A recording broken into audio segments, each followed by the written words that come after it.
Munculnya masalah baru soal pengaturan penggunaan pengeras suara di masjid dan musola. Sayangnya banyak kontroversi yang timbul, karena cara komunikasi dari pihak pejabat terkait kadang tak tepat. Padahal semua tahu ini soal sensitif. Kalau salah menangani bisa ribut sosial.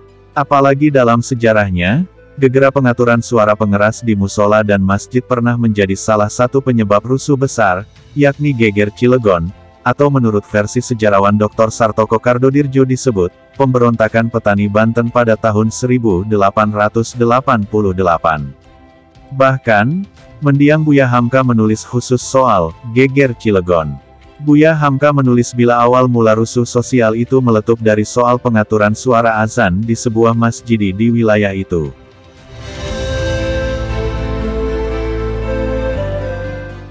Berikut kisah Buya Hamka itu.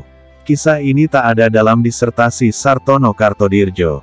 Hamka menuliskan soal ini dalam buku berjudul Perbendaharaan Lama, yang diterbitkan Pustaka Panjimas tahun 1982, bila salah satu pemicu kerusuhan itu adalah akibat adanya pelarangan pembacaan sholawat, tahrim, dan azan dengan suara keras.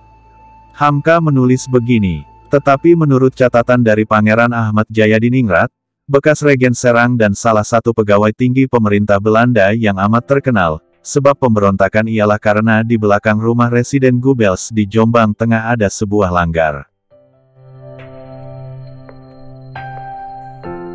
Seketika waktu maghrib orang selalu membaca sholawat atau tahrim atau azan dengan suara keras, sehingga selalu mengganggu beliau yang nyenyak tidur. Maka, oleh karena kesenangan beliau terganggu beliau perintahkan kepada Patih, supaya dibuat surat edaran, melarang sholawat, tahrim, dan azan itu tidak dilakukan keras-keras, karena Tuhan tidak peka.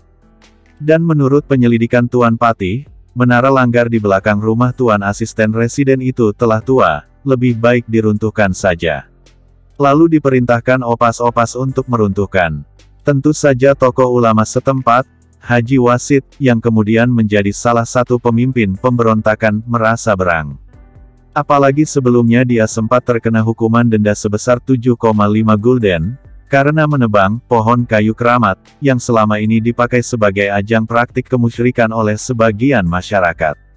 Akibat adanya dua tindakan itu maka, para haji, ulama, dan tokoh masyarakat di Cilegon merasa bahwa, perasaan keislaman mereka telah sangat direndahkan oleh pihak pemerintah kolonial Belanda.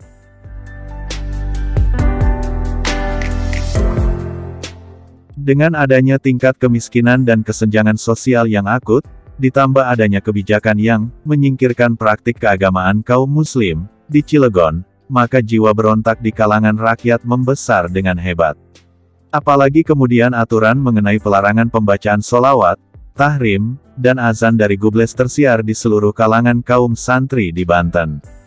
Kalau telah begini yang terjadi sekarang, betapa lagi selanjutnya? Apalah artinya menjadi orang Islam, di tanah air sendiri pula, kalau perbuatan musyrik pembiaran pohon keramat mendapat perlindungan dari pemerintah, dan pegawai pemerintah sendiri telah berani berlancang meruntuhkan menara sebuah langgar. Niscaya akan datang lagi larangan lain, sehingga hapuslah Islam dari negeri kita ini. Demikian kisah Hamka mengenai kaitan kontroversi suara yang ada di masjid dengan revolusi sosial di Banten tahun 1888. Semoga penjelasan dari video ini mendapat manfaat untuk kita semua.